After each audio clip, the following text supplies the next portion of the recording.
C'est au rez-de-chaussée d'une maison couleur sang que se trouve la chambre dite des enfants, dont je veux vous conter aujourd'hui l'histoire avec un petit H, mais aussi un grand. C'est la mienne, celle d'une femme noire. Dans la baie de Dakar, rue Saint-Germain, autour d'une cour, se trouvait une enclave d'esclaves cernés d'entraves, attendant un départ sans retour. Quand j'ai mis les pieds dans cette cellule, la vie en moi s'est écriée « Je connais cet endroit ».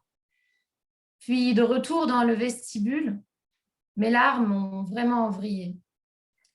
Mémoire traumatique ancestrale, m'a-t-on dit? Oui, je l'ai à nouveau ressenti au pied de l'escalier arrondi, celui qui mène à l'étage des maîtres du mal, confortablement installés au sommet d'un triangle infernal. Vers les Caraïbes ou l'Amérique, depuis la terre-mère, ils ont troqué des hommes contre du toc.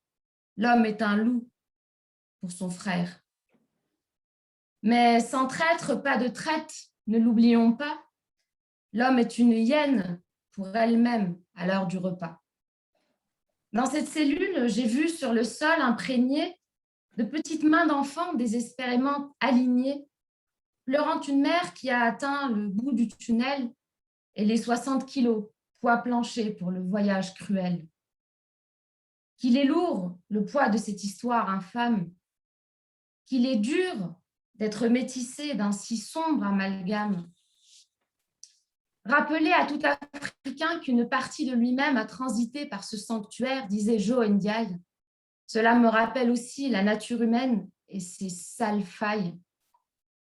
Péché de l'homme contre l'homme, a dit le pape. Peut-on vraiment demander pardon pour toute une espèce qui dérape? Moi, je dis qu'un mouroir d'enfant est une hérésie et que la douleur de se souvenir en moi frôle la paralysie.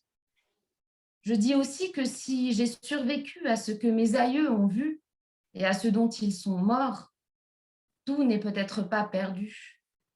On va peut-être un jour arrêter de s'enliser dans l'absurdité de notre monde prétendument civilisé.